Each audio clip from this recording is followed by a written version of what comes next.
Assalamualaikum. This morning, when I wake up, I read some of the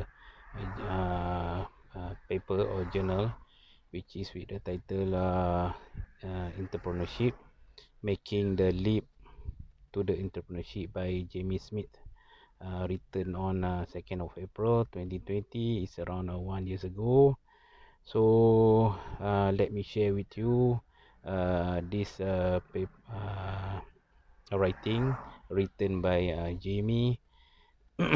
Summary: things you are ready to take the leap and start your own business. If you haven't yet nailed down your business idea, but no, okay. This is what I'm going to share with you. The leap, that exhilarating moment when you have a business idea, but committing full time means taking on major risks.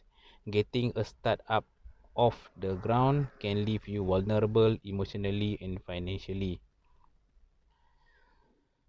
especially for those without a safety net. Yes, correct. And in this unsettling time of the COVID-19 crisis, we have to consider the economic condition may not be favorable to those attempting to fund their business or transition from full-time employment. Yes, very, very correct.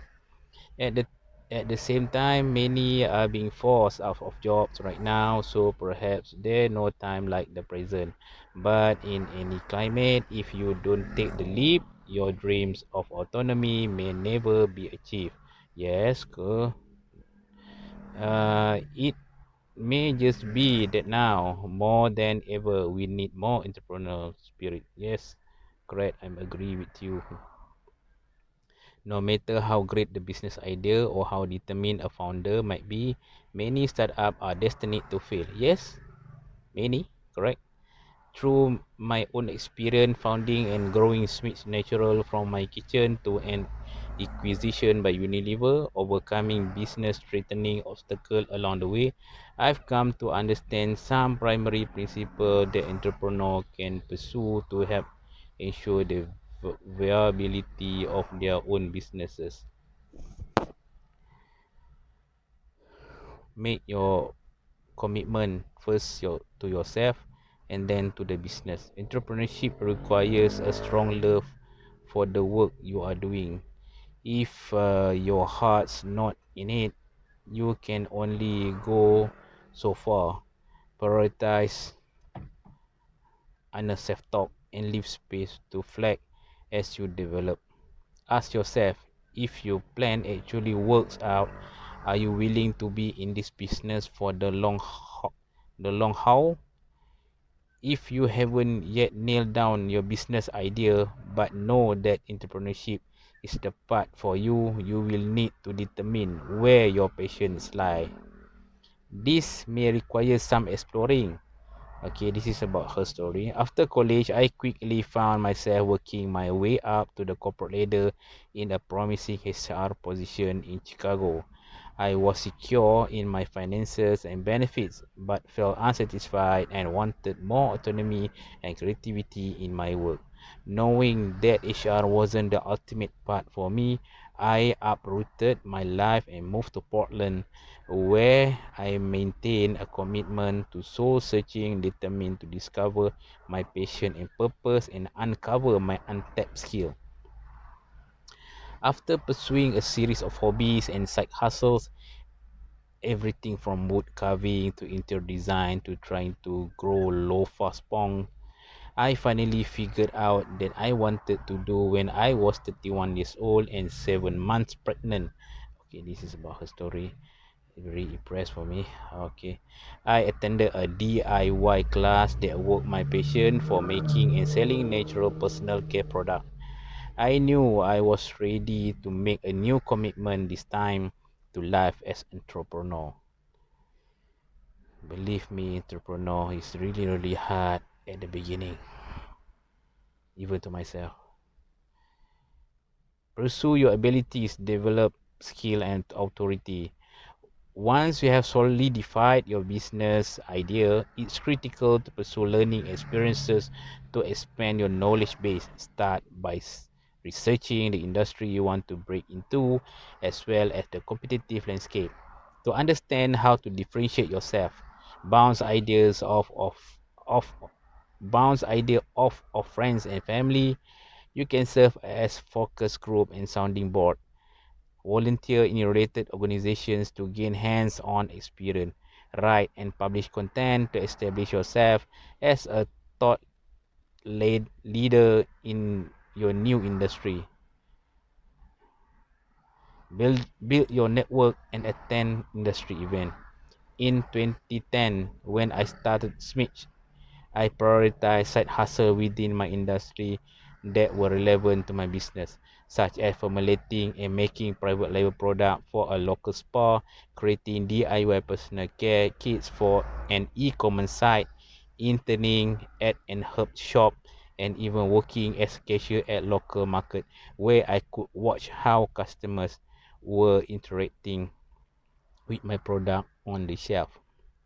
Understand that once you launch your business, you learn your learning curve and your journey have still only just begun.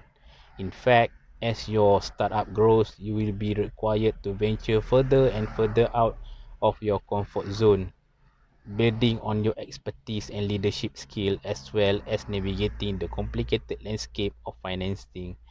Fund your business, balance the bottom line. For the well network and pedigree, this is the easy part. For the rest of us, it's the pit. With my business Schmidt's Naturals, I choose to save fund. In other words, I was broke, which required that I maintain side job until the business was financially stable enough to sustain on its own.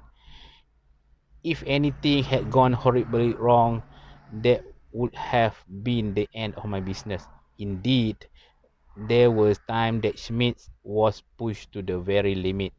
I'm forever grateful for my health and ability to fund the early days of Schmidt with the seed money I made from my side hustle. Now, this kind of bootstrapping is not for everyone, but it's important that you are able to pursue the appropriate financial means for your company to get to profitability.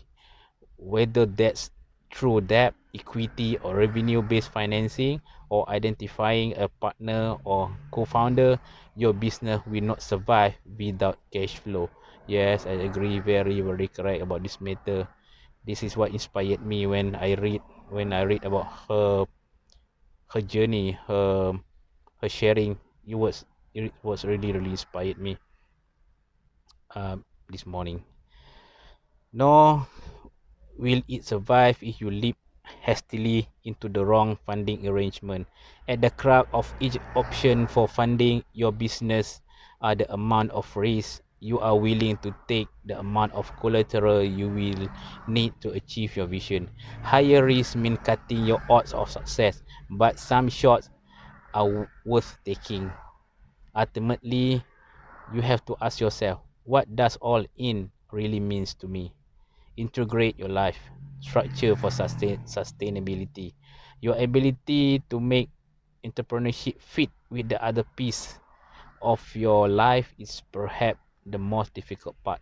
Simply put, it isn't easy to deal with demand that distract from friends, family, and our own personal joy. Being as international and flexible as being as intentional and flexible as possible in integrating your startup into your lifestyle will help to protect your mental health and insulate your relationship from outside stress. Wow. When it comes to family, consider establishing a routine around weekend, meal, and bedtime. Make family and friend events as priority on your calendar and be mindful of having business conversation at home. But don't avoid them altogether. Either engaging your network for feedback is not only helpful but can be fun too. Try involving others around the more entertaining aspect of business like product development or marketing.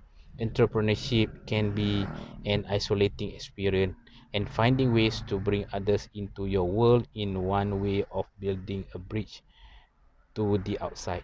In the early days, the balance can be lopsided, and that's okay. In 2010, I was thrust into parenthood and entrepreneurship at the same time. Rather than trying to keep rigid boundaries like strict office hours, finding ways to integrate these two identities provided flexibility and personal fulfillment that benefited both roles. While my son Oliver, this is about her, Jamie's son, napped as a newborn, I quietly worked in the kitchen, making product on the stovetop or handling call and email with retailers, which was not as easy when he was banging on pots and pans. But hey, nothing's perfect.